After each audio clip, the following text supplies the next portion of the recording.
상반기를 마치고 하반기가 이미 시작이 되었습니다. 아시는 바와 같이 우리 각 부서마다 돌아가면서 3일 예배를 섬기시는데 제1여전도회로 섬기는 것은 한 바퀴 돌았다는 뜻인 것 같아요. 그렇죠? 이 반기에 한 바퀴 도는군요. 더구나 1여전도회 여러분들은 연령적으로 저도 우리 교회를 횟수로 얘기하면 25년 24년 차 교회를 섬기고 있습니다. 어느덧 24년의 세월이 흘렀어요.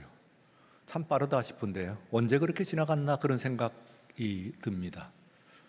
사실 이 24년 전에 이분들도 24년 전이니까 당연히 젊으셨겠죠. 위에 조금 누님들도 계십니다만 저로 봐서는 친구들도 있어요. 말하자면 제 출생년과 비교를 해가지고 보면은 좀 친구들도 좀 있는 것 같아요. 조금 말하자면은 동지감 이런 것들을 조금 느낍니다. 조금이 아니라 조금 강하게 느끼는 그런 순간이었어요. 드리는 찬송도 은혜로웠습니다만 그러나 서 계실 때 지나간 24년 시간들이 또 생각이 좀 나기도 하고 여러분들과 함께 나이 들어온 거죠. 저하고 이제 단위에서 어느덧 여기까지 이르렀고 여러분들은 또 거기 계시고 이러니까 그 찐한 느낌이 좀 저 혼자만은 아니죠. 좀 같이 교감을 하는 이라고 생각이 됩니다. 히브리서로 들었었습니다. 히브리서는 이제 그 동안에 우리들은 앳빌골몬 그랬죠. 네 개의 네 권의 에베소서, 빌립보서, 골로새서, 빌레몬서의 네 권의 소위 옥중서신 사도 바울이 로마의 옥중에서 썼다고 그렇게 명확하게 알려지고 우리에게 전해지고 있는 네 개의 서신에 대해서 우리랑 함께 묵상을 하는 시간을 가졌습니다. 그리고 건너뛰어 가지고 오늘은 히브리서라고 하는 사도 바울의 서신 가운데서도 대단히 독특한 서신을 우리가 대하게 됩니다. 총 사도 바울의 서신을 그 외의 이론도 있습니다만 크게는 12권이라고 이야기하는 사람들도 있고 13권이라고 이야기하는 사람도 있다고 그렇게 말씀을 드린 적이 있는데 아마 기억하시는지 모르겠습니다. 그때 12권 주장하는 사람과 13권 주장하는 사람의 차이가 뭐냐면은 바로 히브리서입니다. 12권을 주장하는 사람은 히브리서는 사도 바울의 서신이 아니다 그렇게 이야기를 하고, 그리고 13권을 주장하는 사람은 무슨 소리냐, 사도 바울이 아니면 누가 썼다는 이야기냐, 이것은 다름 아닌 그 13권 이 히브리서는 사도 바울이 쓴 것이다. 그렇게 되면은 13번째의 사도 바울의 서신이 되는 것이다. 사도 바울의 서신 가운데서는 말하자면 가장 먼저 시기적으로 가장 후에 마지막에 쓰인 것은 디모데후서이긴 합니다만, 그러나 우리들이 그 서신들을 헤아릴 때 마지막 서신이라고 이야기하는 12이냐 13이냐 그 마지막을 헤아릴 때는 바로 이 히브리서가 거기에 들어간다 그런 이야기입니다. 그런데 이 히브리서는 제목이 심장합니다. 히브리서 우리들은 그렇게 이야기하고 혹은 갈라디아서, 고린도서 그렇게 이야기합니다만, 그러나 원문에는 어떻게 되어 있냐면은 이게 앞에 있는 전치사가 들어있어요. 프로스, 헤브라이어스라고 하는 그 이름으로 되어 있습니다. 프로스 하는 것은 우리가 편지를 보낼 때 누구에게 하고 이야기해요. 내가 편지를 보내는데 아무에게 하고 이야기할 때 그걸 프로스 하는 말을 씁니다. 그래서 갈라디아서 하면은 프로스 갈락타 그러면은 갈라디아 사람들에게 프로스 로마노스 하면은 그 로마서죠. 우선 원명은 로마인들에게 이런 이야기입니다.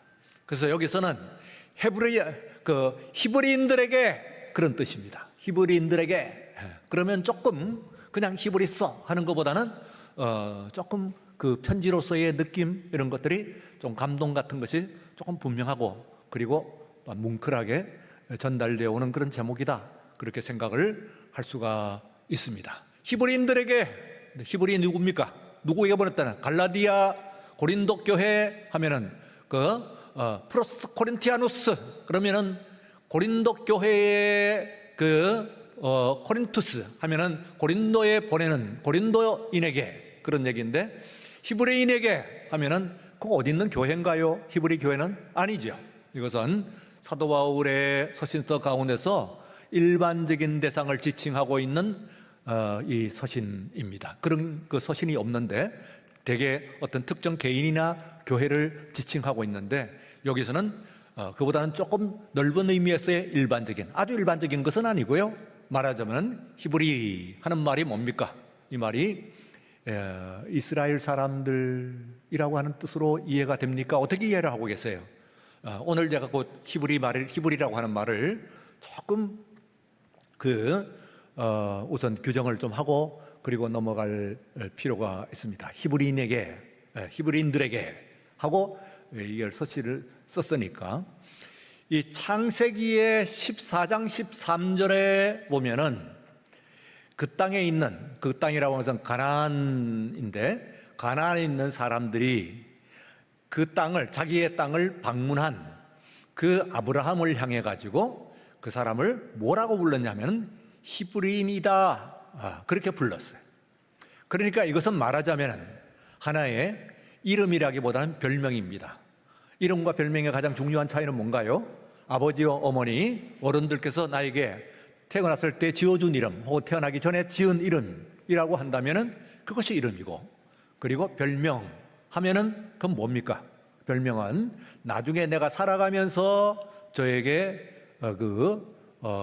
붙여준 이름이에요. 여러분들이 그 별명 다 가지고 계시지요? 예. 저는 처음에 초등학교 때 쭉 자라는 동안에 있어서는 키다리, 꺽다리, 장다리 뭐 이렇게 나갑니다. 굉장히 컸다는 얘기죠. 그 뒤에 안 컸어요. 중학교 때부터 안 컸어 그렇지. 그때는 이 학교 내에서 같은 학년에 저보다 큰 사람은 최소한 초등학교 1, 2, 3, 4까지는 한 번도 본 적이 없습니다. 굉장히 컸어요. 아주 컸는데 그 뒤에 거의 안 자랐어요. 안 자란 게 이 정도예요. 그러니까 꺽다리 맞지, 장다리. 나중에 이제 좀 자라가지고 중학교, 고등학교 들어가는데 조금 똑똑하지는 않았던 모양이야. 그러니까 그때는 되게 꺼벙이? 그러니까 조금 말하자면 단단하고 여분 쪽은 아니었던 모양이지. 꺼벙이, 그런 이름으로 별명이 많이 불려졌어요. 그 다음엔 조금 청년기에 들어가니까 뭐라면 돈키호테. 그러니까 이게 조금 말하자면 앞으로 돌진해 나가는 그런 유형이죠. 앞뒤를 잘 못 재고. 그러니까 꺼벙이에서 돈키호테 하니까 대충 제가 청소년 시절과 그리고 또한 청년 시절이 어떤 모양이었겠느냐 하는 것은 여러분들의 짐작에 맡깁니다. 그점에서 그점입니다. 꺼벙이에서 아마 돈키호테 그점의 모양이 아니었지 않냐. 친구들이 저한테 붙여준 이름이 그래요. 별명이. 내내 그렇게 불렸어요. 그래서요, 이제 그런 이름으로 제가 이제 그 별명으로 붙였는데, 이게 히브리라고 하는 말이 바로 그 땅에 있는 가나안 사람들이 그 가나안을 방문한, 나그네로서 방문을 한 아브라함, 그때는 아브라함인데 아브라함을 통해 가지고 아브라함을 향하여서 히브리라고 불렀어요. 그게 최초로 나오는, 성경에 나오는 최초의 히브리예요. 그런데 이것은 아브라함만을 향해 갖고 딱 지으는 그런 이름은 아니에요. 저만 꺼벙이는 아니겠죠. 이 땅에 꺼벙이 꽤 많겠죠. 그러니까 무슨 이야기냐 하면은, 그때에 이 가나안을 중심으로 하고 있는 이런 소위 고대 근동지방, 근동이라고 하는 것이 니얼리스트 하는 말을 번역을 한 거거든요. 그게 또 그 지역을 레반트, 그런 이름으로 불러요. 용어 정리하기 위해서 그러는 거예요. 레반트 하면은 이스라엘 지금 땅과 지금 전쟁이 일어나고 있는 가사 지역, 그리고 또한 오른쪽에 있는 요단강 건너편에는 요르단, 그리고 또 위에 있는 레바논, 지금 전쟁 나고 있는 레바논, 그 위에 있는 이 시리아, 이 지역까지를 합하는 그 지역을 레반트 그러는데, 왜 제가 알려드리냐면 신문지상이나 혹은 여러분들이 책 같은 거 읽을 때 무진장 많이 나오는 책 용어이기 때문에 그래요. 그래서 읽으면서 이게 뭔가 하는데 그게 이스라엘이에요.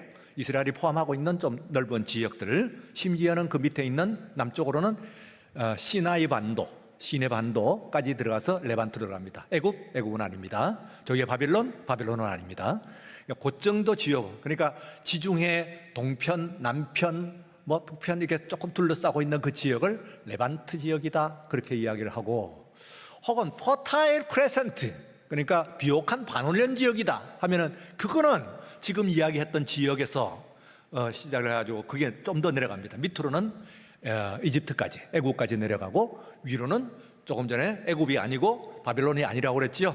바빌론, 메소포타미아 지역이라고 하는데 이 지역이 들어가는 지역이에요. 가장 넓은 지역을 얘기하면 포타일 크레센트, 비옥한 반올련 지역입니다 하면은 이스라엘뿐만 아니라 굉장히 넓은 그런 바빌론, 페르시아는 아닙니다. 지금 그 이란 지역이 페르시아인데 그 지역은 아닙니다. 그 지역은 아니고 그 메소포타미아부터 시작을 해가지고 쭉 내려오는 이 애국까지 내려가는 그 지역이 말하자면 비옥한 반올령 지역이다 그렇게 이야기합니다. 이것도 굉장히 많이 나오는 이야기예요. 그리고 그보다는 조금 좁혀가지고 이스라엘 가까이 가면은 이것을 근농지역이다 그렇게 조금 넓은 지역을 얘기를 하는 것이고, 그보다 좀 더 좁히면 레반트 지역이다 그런 이야기를 하고, 그리고 그 뒤에서는 이 팔레스타인 지역이다 지금은 그렇게 이야기를 하고 있는 그 지역으로 점점 이렇게 좁혀지는 거기인데, 그 지금 팔레스타인이라고 부르는 그 지역점에 있는 사람들이 그 지역을 나그네로 방문하고 있는 이 아브라함을 향해 가지고 히브리라고 불렀어요. 그게 처음 나와요. 근데 이 지역은 그때는 아브라함만 그렇게 부른 것이 아니고, 아브라함처럼 보니까 가나안 사람은 아닌데 그렇다고 해서 애굽 사람이나 바벨론 사람 이렇게 큰 나라 사람도 아니고, 하여튼 거기에 외지인으로 들어온 사람을 일반적으로 가르쳐 가지고 말하자면은 이 히브리라고 하는 이름으로 나그네 혹은 외지인 이런 정도의 별명이다 그렇게 생각을 하시면 됩니다.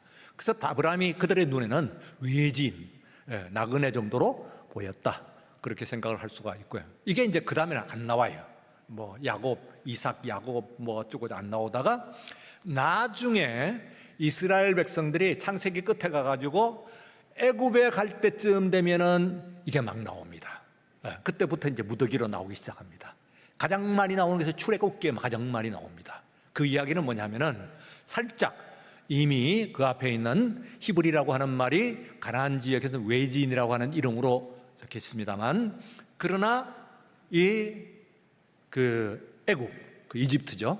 그 지역에서는 그냥 단순히 외지인이 아니고 이게 대제국이다 보니까 그 지역의 사회의 가장 하층민을 이루고 있는 사람들을 가리켜 가지고 히브리라고 그렇게 불렀어요. 그러니까 말하자면 지금도 남아있는 피라미드나 이런 것들을 지은 사람들, 그런 사람들이죠. 그런 사람들을 히브리이다 그렇게 불렀어요. 물론 그 위에 뚜렷하게 그 사람들이 어디서부터 바벨론에서 포로로 왔다든지 이렇게 하면은 그런데 그렇지 않고는 대충 이게 히브리인이라고 불렀어요.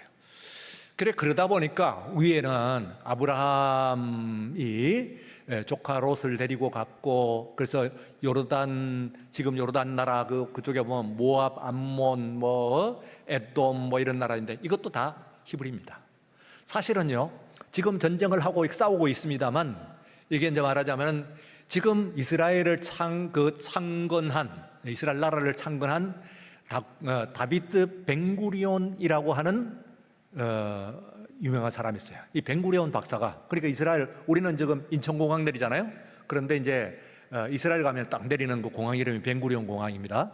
그러니까 그 정도로 국부죠. 말하자면 몽골 가면은 딱 내리는 공항이 징기스칸 공항. 그러니까 제일 유명한 사람, 해외에서 딱 들어오는 사람들에게 딱 첫 번째 만나는 이름이 그 나라의 가장 대표야. 그러니까 지금 이스라엘에 몽골 가면은 징기스칸을 만나고, 그리고 또한 뉴욕 가면은 존 F 케네디 만나고, 그리고 또 저쪽으로 가게 되면은 그러면 이스라엘 가면은 벤구리온 일어났는데 이 벤구리온 박사가 뭐라고 이야기하냐면 지금 팔레스타인이라고 이야기하는 사람도 아랍화된 히브리 사람이다. 그래 얘기해요. 혈통적으로 말하자면 지금 이스라엘 사람하고 그리고 그 땅에 지금 싸움을 하고 있는 그 사람하고 DNA상의 혈통이 다른 것은 아니에요. 사실은 오히려 조금 다르다고 한다면 이스라엘이 워낙 퍼져 있었기 때문에 독일 피가, 미국 피가, 소련 피가, 프랑스 피가 막 이런 게 막 섞여 들어갔어요. 외인 피가 들어가서 원래 오리지널한 히브리 혈통은 실제로 지금 이스라엘과 싸우고 있는 그 가자, 팔레스타인 사람, 이런 사람 혹은 뭐 저쪽에 있는 웨스트뱅크, 소안에 있는 그런 사람들, 이 사람을 팔레스타인이라고 하는데 혈통적으로 이야기하면 성경에 나와 있는 신약과 구약에 있는 바로 나타나는 그 사람들과는 혈통적으로는 보다 가깝다고 이야기할 수가 있습니다. 솔직히 말하면은 왜냐? 다시 말씀을 드리면 이 사람들은 미국 사람들 피 들어가고 무슨 피 들어가고 뭐 네덜란드 사람들 피도 들어가고 영국 사람 피도 들어가고 뭐 다 섞인 거야. 온 세계 이스라엘 사람하고 이스라엘 유대인들에게 피를 받지 않는 나라는 없는 정도로 다 들어가고 다 받았어요. 그래가지고 나중에 이제 이게 1945년에 나라를 이루었으니까 실제 오리지널은 아브라함의 피는 혈통적으로 DNA로 딱 그 뭐 정확하게 뭐 어떻게 조사를 할지 모르겠습니다. DNA를 정확하게 하면은 아브라함의 진짜 혈통을 그래도 보다 많이 갖고 있는 사람은 지금 이스라엘 사람보다는 지금 이스라엘과 싸우는 가자 사람이 더 아브라함의 피를 혈통적으로는 더 많이 갖고 있습니다. 이게요. 그럼 이 사실은 무슨 얘기를 하느냐면은 그런 굉장히 중요한 의미를 이야기를 하고 있는 건데 우리가 이야기하는 신앙 혹은 민족이라고 하는 것은 이것은 혈통이 아니 그 본체는 혈통이라고 하는 것이 아니다 하는 이야기죠. 예. 그래서 중국도 마찬가지예요. 중국에 뭐 조그만 10분의 1쯤 많이 봐야 한 7분의 1 지금 중국의 7분의 1 중간에 그 황하 유역에 있는 이제 중원 지역이라고 하는데 그 지역에 있는 그 중국인들 말고는 그 위에 뭐 우리는 동이, 그다음 북쪽에는 뭐 북적, 남쪽에는 남만, 그다음에 뭐 서쪽에는 서융, 전부 오랑캐라는 뜻입니다. 그러니까 오랑캐 뭐 융이 다 오랑캐라는 뜻이에요. 그러니까 우리는 한국도 거기 어디에 포함되냐면 위에 있는 여진, 말갈, 뭐 거란, 뭐 이게 다 인데 동쪽에 있는 사람들, 동쪽에 있는 동이족입니다. 동이족. 동이라고 하는 것은 동쪽 오랑캐, 또 서쪽 오랑캐, 뭐 북쪽 오랑캐, 남쪽 오랑캐, 뭐 이러면서 이제 전부 다 오랑캐를 말하자면은 뭐 이런 여러 가지 글자도를 이야기를 해서 그렇죠. 그러니까 지금 중국에 있는 중국 땅 그리고 중국에 있는 인구들 가운데서 진짜 그 앞에 원래 오리지널하는 것은 10분의 1만 중국 사람일 거고 지금 중국 사람이 이야기하고 있는 모든 10분의 9의 혈통은 오랑캐들일 거예요. 어떤 의미에서는 저 위에 있는 만주 쪽에 있는 그런 사람들은 혈통적으로 보게 되면은 원래 있었던 중국 사람들보다는 우리와 지금 여러분들과 저와 같은 혈통을 훨씬 많이 갖고 있는 것이 거의 틀림이 없습니다. 거의 이것이 거의 원래 있는 그 중원 지방에 있었던 사람들보다 지금 중국의 만주 이쪽 그 동북 삼성이라고 해요. 흑룡강성, 길림성, 요령성 이런 것들이 이제 동북 삼성이라고 하는데 이 지역에 있는 이게 이제 동인데 이 지역에 있는 사람들은 혈통적으로는 중국 사람이 아니고 오히려 혈통 DNA를 정확하게 따진다면 우리와 훨씬 가깝다. 조금 가까운 데는 훨씬 가깝다. 그렇게 이야기할 수가 있어요. 그래도 그 사람들은 중국 사람이지 한국 사람은 아니에요. 그 이야기는 무슨냐면 지금 중국 사람이라고 하는 것도 말하자면은 그 안에 의식은 혈통이 아니고 말하자면 의식이다. 또 역사다. 뭐 그렇게 이제 이야기를 할 수가 있어요. 어쨌든 그런 역사를 가지고 이제 내려갔어요. 그런데 이집트에 내려갔는데 마지막에 내려갔는데 이 사람들이 한 70명 정도가 내려갔거든요. 그런데 내려갔다가 거기에 430년을 있는데 처음에 한 200년은 요셉을 아는 왕이었고 요셉을 아는 파라오였고, 그리고 뒤에 있는 250년은 요셉을 모르는 파라오가 나오는 거예요. 이때 이제 혼이 났어요. 완전히 뭉개져 가지고 이 사람들이 이 땅에 이제 말하자면 하층민이 된 것이지. 그래서 사실은요, 람셋이나 뭐 이런 지역에 있는 곡물 창고를 관리하고 뭐 이런 일들을 주로 이제 많이 하고, 그리고 건축을 하고 이러는데, 사실은 7년, 심지어는 7년이 애굽에 7년이 내리 흉년이 와도 견딜 수 있는 곡물 시스템을 만든 것은 다름 아닌 이스라엘 사람들이었는데, 이 야곱의 자손들이었는데, 이 사람들이 말하면 그곳에서 노예가 되었다 하면은 이거는 굉장히 지금 슬픈 얘기라고 그렇게 할 수가 있습니다. 자, 제가 무슨 말씀을 드리려고 하냐면은, 이 히브리라고 하는 말은 애굽에서 그런 말이었다, 그런 얘기죠. 그래서 애굽에서요, 이 사람들이 어느 정도의 그거는 갖고 있어요. 그래서 고센이라고 하는 곳에 이렇게 모여가지고 조금 살고 있습니다만, 그게 순수하게 야곱의 그 아들들 70명만, 자손들이 70명만 모여 있는 것은 아니에요. 그러나 어쨌든 간에 거기에서 43년이 아니고요, 무려 430년을 쭉 내려가니까 얼마나 긴 세월이에요. 아슬하지. 여러분들이 한국이 지금 대한민국이 건국된 지가 이제 80년이거든요 그런데 430년이니까, 그러니까 그것도 편안하게 뭐 잘 이해하게 되는 것이 아니고 노예로서의 삶을 사는 거예요. 국가의 3요소를 얘기하는데 지금 굉장히 중요해요. 국가의 3요소 뭐예요? 첫째, 국민. 그리고 두 번째는 뭐예요? 영토. 그리고 세 번째, 주권. 이 세 가지가 있어요. people. 그리고 territory. 그리고 sovereignty. 이 세 가지가 있어요. 첫 번째 뭐라고요? 국민. 다 같이 국민. 두 번째는 영토. 세 번째는 주권. 이 세 가지가 있으면 그걸 나라라고 그래요. 70명은 국민은 아니에요. 70명 갖고 국민이라고 이야기할 수는 없어. 민족이라고 얘기하기는 어려워요.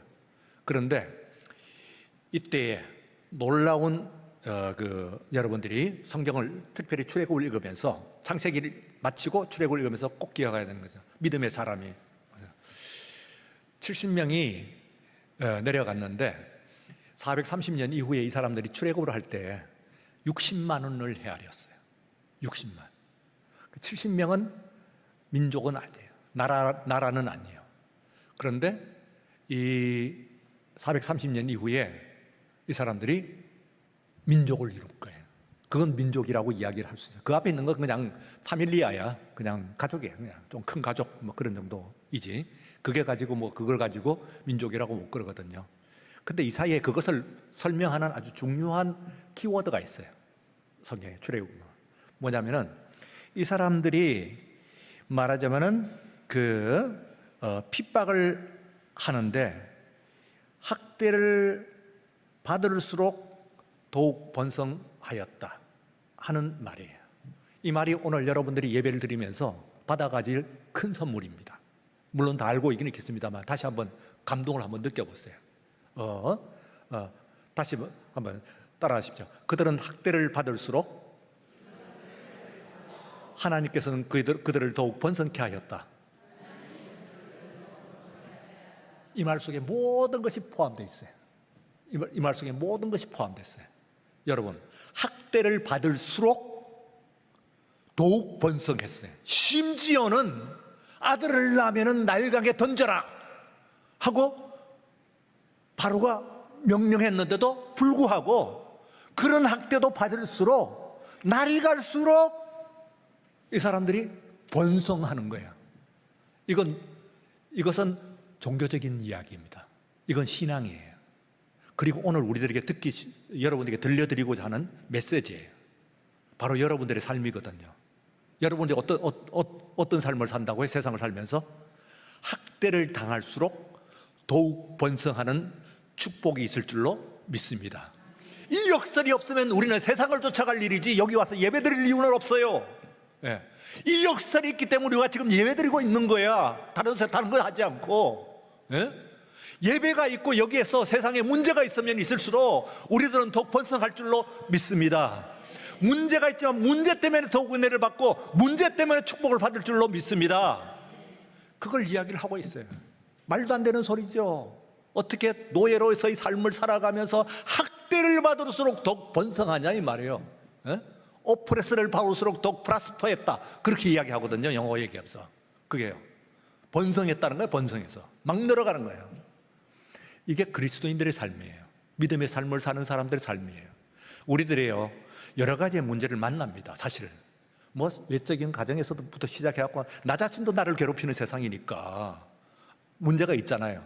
근데 문제를, 나 자신도 나를 괴롭히는 세상이면 세상이, 파라오가, 여러분들이 오늘날에 있어서는 파라오는 없나요? 왜 없어요? 파라오가 얼마나 많겠어요? 다른 형태로 있지. 돈 걱정, 뭐 건강 걱정, 가족 걱정, 뭐 성적 걱정, 별거 다 성적 걱정이지. 예? 병 하나만 걸려봐요, 와들와들 떨지. 그러나 우리는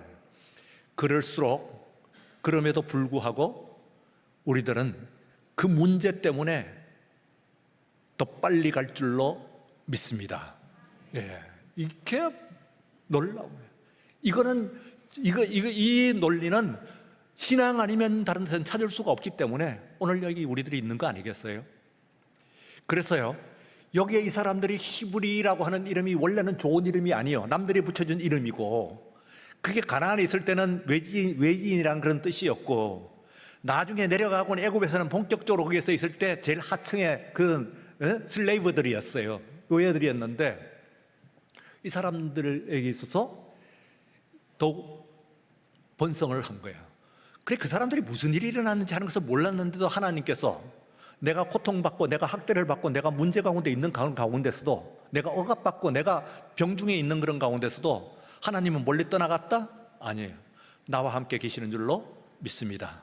내가 문제 가운데 있다고 하더라도 여러분들, 그 어떤 문제 가운데서도 하나님께서 더 가까이 나와 함께, 내 가족과 함께 계시는 줄로 믿는 여러분들 되시길 축원합니다. 예, 이걸 굳게 믿어야 돼요. 이걸 어슴푸레 믿으면 안 돼. 신앙이라고 하는 것은 우리가 아멘한 이 사실을 가지고 굳게 붙잡는 것을 이야기를 하는 거예요. 경고한 반석 위에 서 있는 것을 이야기하는 거예요. 여러분들 이 줄을 굳게 붙잡고, 그리고 또한 견고한 반석 위에 서 있는 그런 굳건한 믿음 되시기를 축원합니다. 그랬어요. 이 사람들이 이제 희망이 없어요. 아무 희망도. 그런데 430년 전에 이제는 뭐 삶에 대한 그런 내일에 대한 소망들 같은 것들도 다 없어지고 있는 그런 과정 가운데서 아스라이 남아있는 이야기가, 아브라함 이야기가 좀 남아있고, 예? 그 다음에는 이삭, 야곱, 이런 이야기들이 남아있는데, 그런 이야기들이 430년 전의 이야기거든요. 지금은 뭐 몇백 년째 지금 이렇게 그 고난을 받고 있으니까 말도 안 되는 그런 가운데 있는데, 이때에 하나님께서 이 국민을 가지고 아까 국가의 3요소의 나머지 2개를 채우시는 거예요. 첫째는 일단 영토를 줘야 돼. 이 사람들의 땅을 줘야 돼. 그다음 마침내 이들에게 또 주권을 줘야 돼. 주권. 그래서 주권은 어떻게 돼요? 주권을 주고 마지막 이 땅을 하는데, 주권은 뭐냐면은, 일단 주권은 바로를 벗어나야 돼. 세상을 벗어나야 돼. 죄의 억압을 벗어나야 돼. 그래서 죄로부터 벗어나라, 죄의 짐을 벗어라, 죄로부터 구원을 받으라 하는 이야기는, 그건 너희들의 주권의 회복이에요. 그리스도인들의 주권을 회복하기 위해서는요, 죄에 대한 그 사면을 받아야지. 용서함을 받아야 돼요. 죄로부터 자유로워야 돼요. 내가 죄로부터 자유롭지 않으면은 그리스도인이라고 하는데, 국민은 되긴 되는데 하나님의 백성이라고 그러는데 아직까지 홍해도 못 건너는 거예요. 그러고 있으니까는 이거는 주권이 없어 여전히 바로의 치하에 놓여 있는 것이지. 그래서 오늘 여러분들이 지금 이 밤에 예배를 드리면서 나를 얽어매고 있는 모든 관계들, 모든 죄의 짐으로부터 죄짐을 다 내려놓고, 그리고 그리스도인으로서의 하나님께서 주시는 주권을 회복하시는 그런 또한 예배가 되시기를 축원합니다.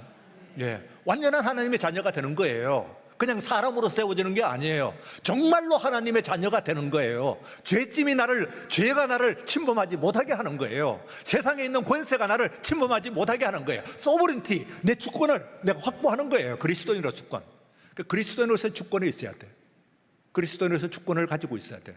이거 행사하지 못하면은 사람으로 와서 있는 거예요, 말하자면. 그리고 난 다음에 하나님께 마침내 뭘 줘요? 테리토리, 영토잖아요. 그건 축복입니다. 주권을 회복해야만 그 다음에 마지막으로 주시는 것이 젖과 꿀이 흐르는 땅으로 여러분들을 인도하실 줄로 믿습니다. 젖과 꿀이 흐르는 땅 아세요? 영어로 또 얘기해요. 뭐라고 그래요? 밀크 앤드 하니 플로잉 랜드라고 그래요. 알아들었어요?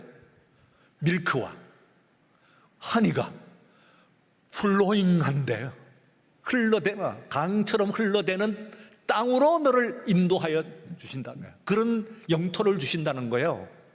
그거 여러분들에게 지금 약속된 겁니다. 그거 하기 위해서는 하나님의 백성으로서 뭘 해야 된다고요? 주권을 회복해야 돼요. 그러니까 오늘 이 예배는 여러분들이 예배를 드리면서 주권을 회복하는 예배여야 돼요. 그리스도인으로서의 자신감, 충만한 은혜, 이런 것들을 가지고 그게 계속해서 노예적으로 거기에 세속되어 있는 그런 삶으로 하면은 영토가 안 와요. 복이 안 온다 그 말이죠. 축복 은혜를 받기 위해서는 여러분들이 예수를 영접하는, 죄짐을 짓고서 고나거든 내 마음속에 누구? 주 영접하고 그랬잖아요. 예수를 영접하는 거예요. 그냥 밖에 세워두지 말고요, 여러분의 삶의 깊은 곳으로, 여러분의 삶의 지성소로, 여러분의 삶의 가장 심령의 가장 한중간으로 우리 주님을 모셔드리는 오늘 이 예배 되시기를 주의 이름으로 축원합니다.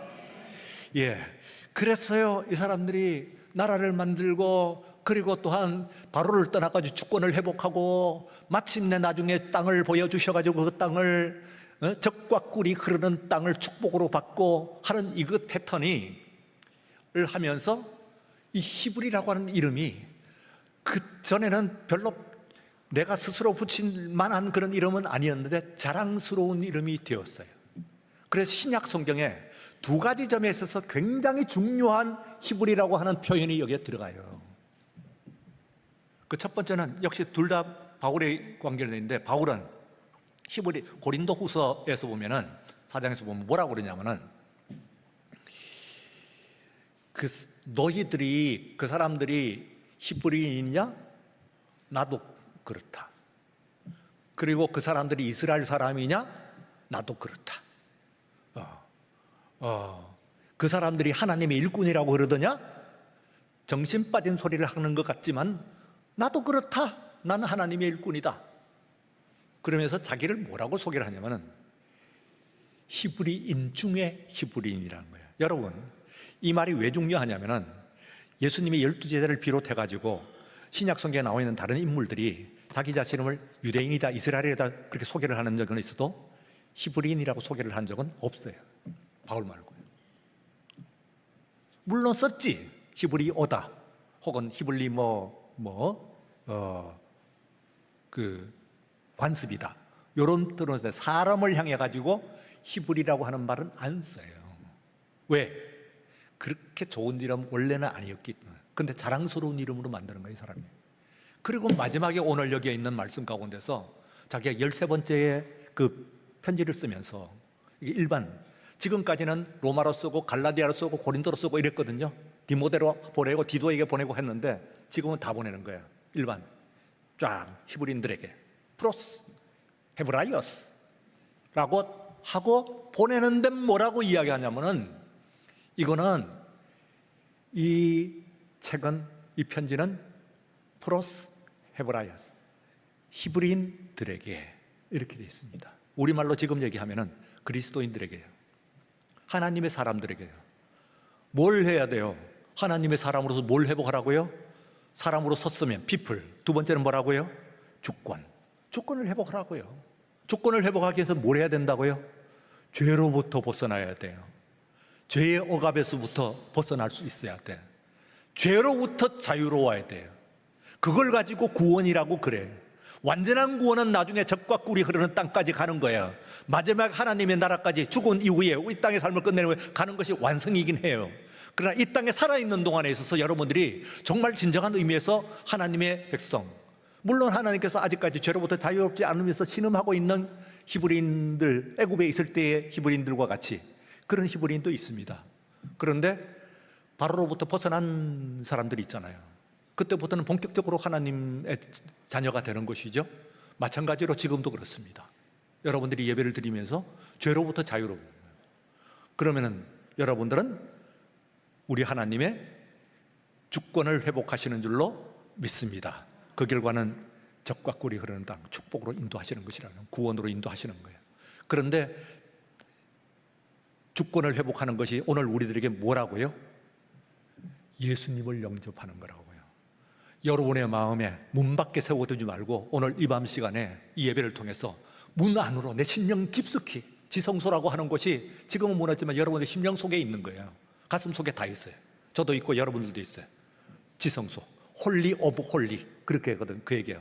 또 홀리 오브 홀리, 거룩하고도 거룩한 곳, 이걸 번역을 해가지고 우리가 지성소라고 그러잖아요. 근데 여러분들의 심령에 가장 중심이 있거든요. 거기에 누구를 모신다고요? 누구를 모셔요? 예수님이요. 예수님을 모셔요.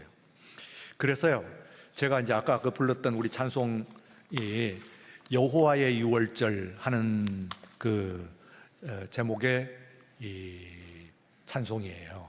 근데 이 찬송이 말하자면 그때의 그 사람들에게는 아스라니, 그래 하나님께서 나타나갖고 하나님 당신 누구신데요? 그러니까 나는 아브라함의 하나님, 이삭의 하나님, 야곱의 하나님이다, 그러는 거예요. 그게 400년 전에 들었던 얘기거든요. 400년 전의 얘기야. 근데 신락 같은 희망이야. 이게 될까 말까야. 멀리 있는 가능성이 아예 없는 것 같아. 이게 남의 이야기인데 내 이야기는 아닌 것 같아. 받는 축복이 다른 사람이 받는 축복인데 내 축복은 아닌 것 같아.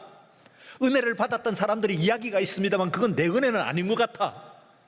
그런데 그때 그들과 함께 하셨던 하나님, 나 오늘 이 예배 가운데서 나와 함께 하시는 줄로 믿습니다. 그게 430년 만에 부활을 한 거예요. 그래서 나는 히브리인, 너희들은 히브리인이고, 그리고 그들은 너희들을 향해서 하나님께서 나는 아브라함과 이삭과 야곱의 하나님이다, 그러는 거예요. 그 이야기는 뭔지 알았어요? 이건 여러분들에게 그 뭘 얘기하는 거예요? 옛날에 살았던 사람들 얘기하는 줄 아세요? 실존했던 인물이거든요. 그들의 삶을 구체적으로 살아갔던 사람이 있거든요. 실제로 구체적으로 자들의 삶을. 그러므로 저와 여러분들의 이야기인 줄로 믿습니다. 오늘 이 시간에 아브라함과 이삭의 하나님, 그리고 야곱의 하나님이라면 지금 이 시간 저한테는 제국의 하나님이에요. 누구 이야기하고 있는 거예요? 여러분의 이야기를 하고 있는 거죠. 다른 사람 아니에요? 내 이야기를 하고 있죠. 그래서요, 이 사람들에게 있어 가지고는 제일 먼저 예수님께서 지금으로부터 2000년 전에 그 인카네이션, 성육신을 하셨습니다만, 이게 제일 먼저 하는 성막으로부터 시작해요. 성막이 하늘로부터 쫙 내려오는, 원문이 이렇게 돼 있어요. 그냥 참고로 해갖고 들으시면 돼요. 제가 여호와 유월절을 이제 우리말로 번역된 가사가 있지만은 제가 원문을 찾아갖고 조금 사역을 했어요. 개인적으로 번역을 했다는 겁니다. 그 보니 이렇게 번역이 돼요. 한번 감상을 한번 해보세요. 조금 어감이 좀 생생해요. Into the holy of the holies I now enter with the trembling. 그 거룩하고 거룩한 그곳 안으로 나는 지금 떨면서 들어가고 있습니다. Taking off my unclean shoes, I am falling down before the throne. 세상을 다 다닌 나의 이 더러운 신만을 벗고서 나는 지금 당신의 보좌 앞에 엎드립니다. As my love for you has grown so cold. 당신을 향한 나의 사랑이 차갑게 식어가고 있고, 그리고 and my faith in you has almost gone. 당신을 향한 그 모든 믿음이 이미 거의 다 사라져간 지금 430년이나 지났으니까 지금 이때에 From the heaven comes down the tabernacle. 하늘로부터 지금 성막이 내려오는군요.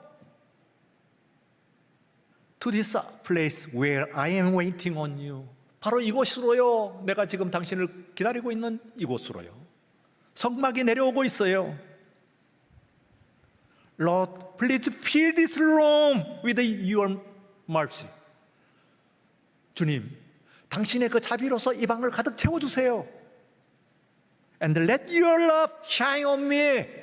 그리고는 당신의 그 사랑으로서 나에게 빛을 비추어 주세요. That all the soul in despair may see the restored hope in you. 이 좌절에 무너진 내 심령이 당신 안에서 새롭게 희망 안에서 회복이 될 것입니다. Please Lord Jesus, come to this place. 오 주 예수여, 지금 나에게 오십시오. 이곳에 임하여 주옵소서. 그리고 touch my flickering soul with your power. 당신의 그 권능으로서 지금 나를 만져주세요. Then I shall come alive in you. 그렇게 되면 나는 당신 안에서 소생할 것입니다. And worship in spirit and truth. 이 예배가 진리와 그리고 또한 영과 진리 안에 있는 이 예배가 소성할 줄로 믿습니다. 바로 오늘 이 시간에 7월 24일 밤에 드리는 이 예배를 통해 가지고 오늘 이곳에 하나님의 하늘로부터의 성막이 내려덮이고 여러분의 심령 가운데 우리 주님께서 임재하여 주셔서 그래서 나의 죄로부터 나를 해방시키시고 구원하시고 나를 주의 자녀로 주권을 회복시켜 주시고 그리고 내 가슴 속에서 내 심령 한가운데 있는 적과 꿀이 흐르는 땅, 그 아름다운 나라를 바라보는 그 역사가, 그 은혜가 사실이 되는 이 밤의 이 예배가 되게 하여 주옵소서. 이 예배가 오늘 이 시간에 열어드리는 이 예배인 줄로 믿습니다.